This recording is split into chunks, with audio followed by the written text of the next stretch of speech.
Nosotros, Flor Pablo. Muy buenas noches, gracias por estar aquí. Mauricio, buenas noches, muchas gracias.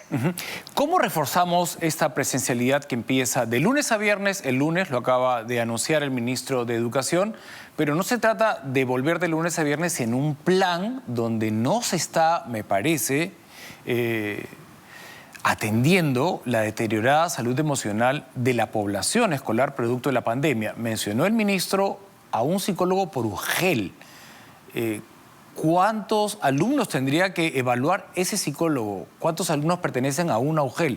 No tengo la estadística a la mano, pero usted ha estado en el cargo y me parece que nos podría dar algunas luces de cómo aprovechar al máximo este tiempo y recuperar lo perdido. Sí, mire, en primer lugar yo creo que hay que saludar el hecho de que hoy día se haya anunciado el retorno, ¿no?, a las aulas al 100% sin el impedimento que se había de la distancia de 1 metro, ¿no? Yo creo que eso hay que saludarlo. Efectivamente, la crítica siempre puede ser que hemos esperado bastante, pero creo que ha llegado el día en el que ya podemos ver con expectativa ese retorno, ¿no? Sin duda.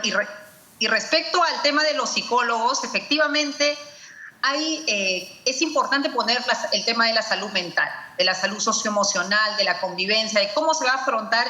Ya se ha venido trabajando, también eso hay que reconocerlo, con una serie de cursos que se han ido dando virtuales a los profesores en los colegios públicos, pero definitivamente hay la necesidad de profesionales especializados como los psicólogos que van a cumplir un rol fundamental.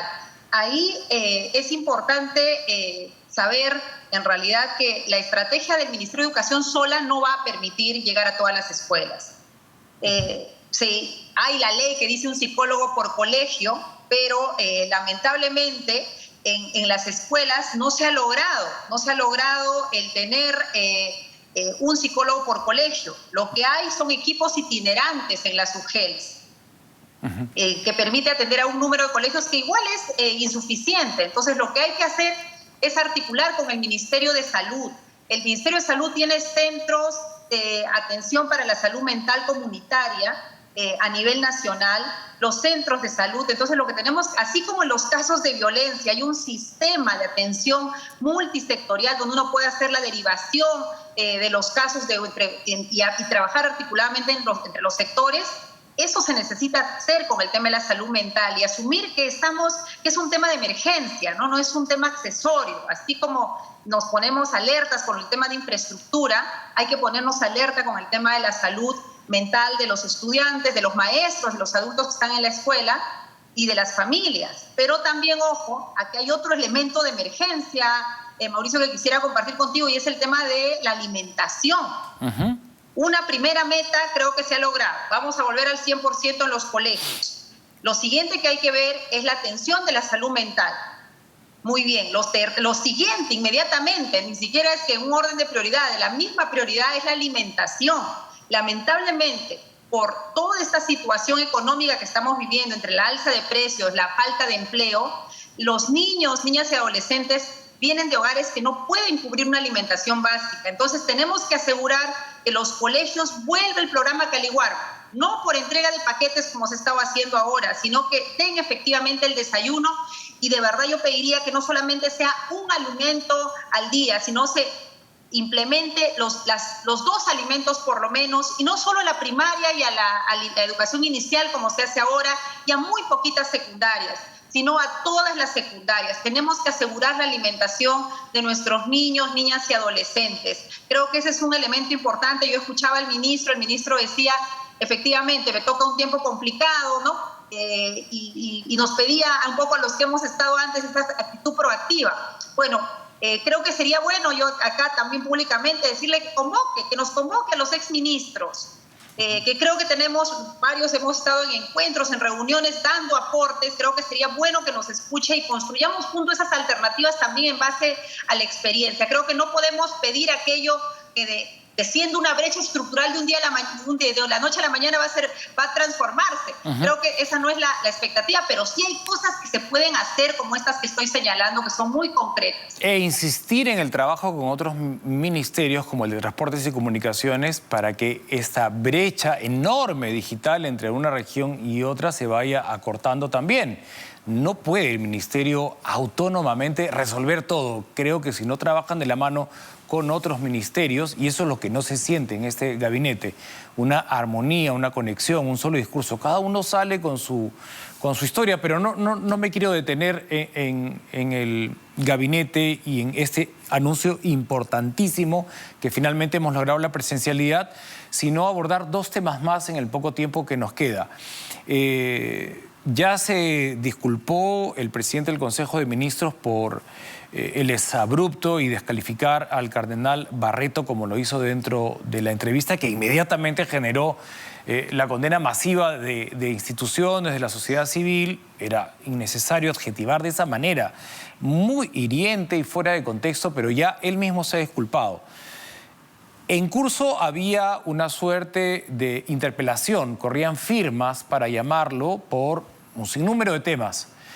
¿Cuál va a ser la posición del Partido Morado? ¿Continuarán con la interpelación a Aníbal Torres? Y la segunda es que sé que se reunió con Elvia Barrios, la presidenta del Poder Judicial, para que entre en vigencia finalmente ante la crisis política esta reunión de poderes y tender puentes.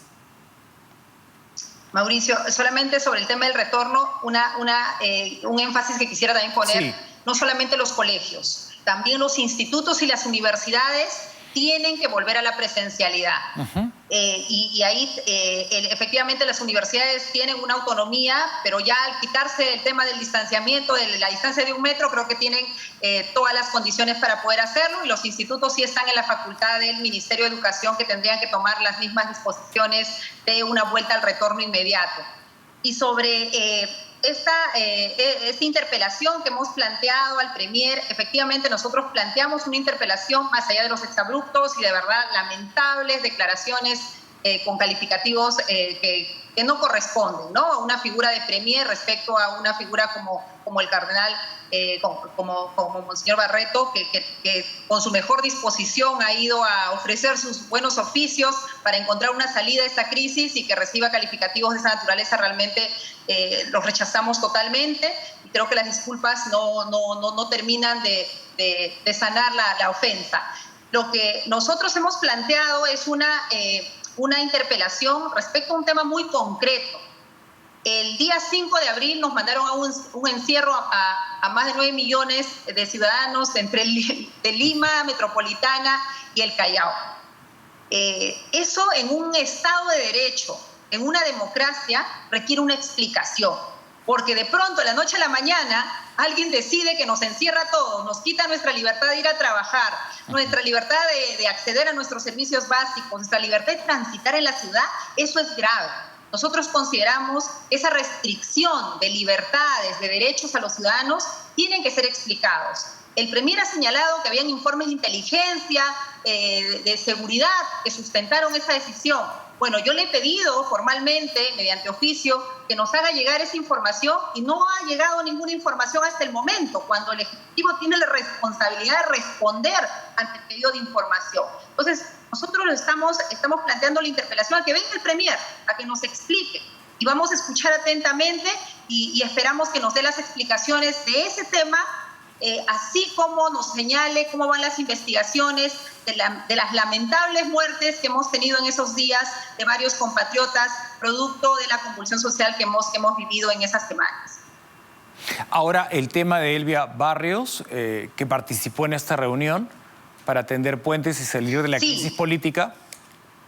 En realidad, mira, la reunión con la presidenta del Poder Judicial Elvia Barrios, ha sido específicamente sobre el caso de cómo lograr que la justicia sea más efectiva y las familias puedan encontrar justicia en casos, por ejemplo, como los que hemos visto en Chiclayo, este caso lamentable, terrible, de violación a una menor. Entonces nos hemos acercado de manera multipartidaria a varias congresistas, y lo que hemos establecido con la presidenta del Poder Judicial es una agenda de trabajo en ese sentido. Por ejemplo, ella nos señala, ya está en el Código Procesal Penal, la posibilidad de hacer procesos inmediatos. Es decir, no debiera tomar pues todo el tiempo que ahora toma, e incluso dejar a estos agresores libres, ¿no? Ahorita, por ejemplo, de acuerdo a las estadísticas, nos dicen que desde el 2018 hay 21.000 menores de edad que han sufrido agresiones sexuales. ¿Y cuántos han sido sentenciados? Poco más de 7.000. Entonces, en realidad, estos agresores no reciben la sanción dura de la justicia.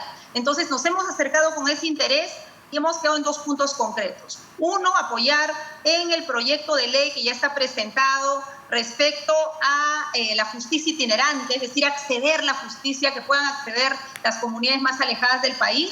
Y lo otro es un decreto de urgencia que tiene ya preparado también la presidenta del Poder Judicial, que vamos a ver de gestionarlo a través de una ley. ¿Para qué? Para crear un módulo de justicia para tratar los casos de flagrancia.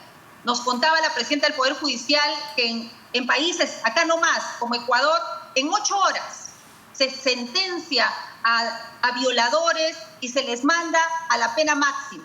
Y nosotros acá en el Perú no tenemos esa eficiencia para que la familia pueda acceder a justicia. Entonces, nos ha planteado que ya tiene el decreto de urgencia trabajado para crear en Lima una unidad especial, un módulo de atención para estos casos. Entonces, ahí tenemos ese compromiso de manera multipartidaria. Nos hemos presentado hoy día, hemos sido 4 congresistas de manera presencial, pero más de 6 congresistas conectadas virtualmente.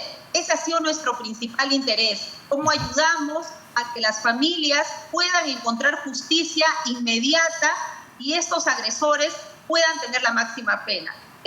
Ahí en el interín de la conferencia de prensa, efectivamente le hicieron la pregunta a la presidenta del Poder Judicial sobre su pedido que ha enviado el presidente. Entiendo que hoy día le ha respondido diciendo que próximamente le comunicarán la fecha, pero no ha sido un tema de reunión. Pero sí nosotros desde el Partido Morado hemos insistido en, por ejemplo, la convocatoria al Acuerdo Nacional. Y estamos también con esa expectativa de abrir el diálogo, pero el diálogo ya con unos planteamientos concretos, ¿no? Nosotros hemos insistido, Mauricio, en el tema de la renuncia del presidente. Es insostenible esta situación, no hay cambio de gabinete, no vemos nuevos aires, no vemos cambio de rumbo del gobierno y la verdad pensamos que debe venir una sucesión democrática con una reforma política y medidas muy concretas, una agenda social que ayude a sostener a las familias en este momento tan duro de incremento de la pobreza. Así es que creo que tiene que venir una renuncia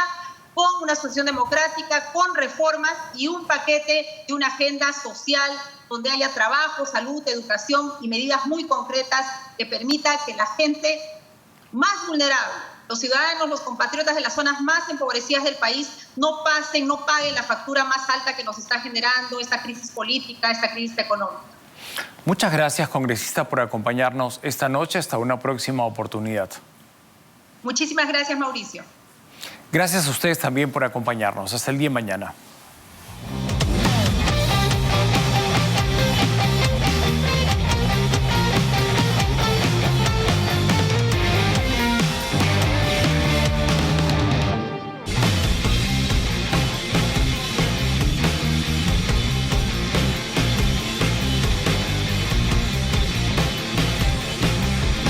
Llegó gracias a Tribal, la mejor opción financiera para emprender o hacer crecer tu negocio.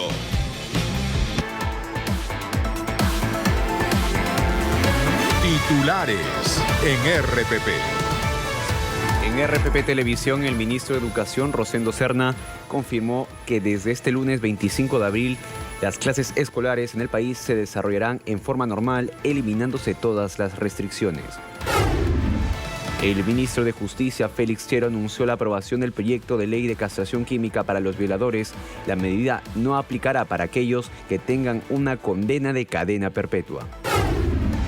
En Consejo de Ministros se acordó que el uso de la mascarilla en espacios abiertos sea voluntario en aquellos lugares donde más del 80% de las personas estén vacunadas contra el nuevo coronavirus. La Asociación de Panaderos de Arequipa informó que es muy probable que el precio del pan podría subir a 50 céntimos la unidad a consecuencia del incremento del valor de los insumos para su preparación.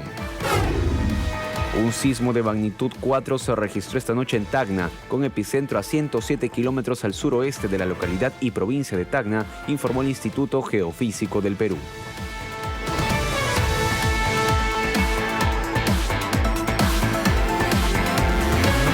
Titulares en RPP.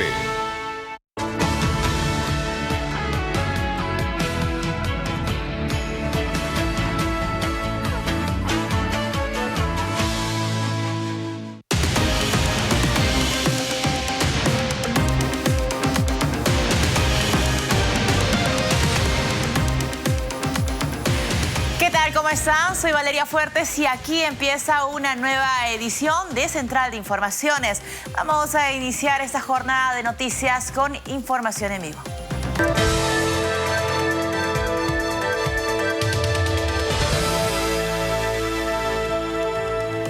Nos vamos hasta Palacio de Gobierno. Ahí está nuestra compañera Diana Falcón. Nos va a contar los detalles porque continúa la sesión del Consejo de Ministros. Adelante, Diana.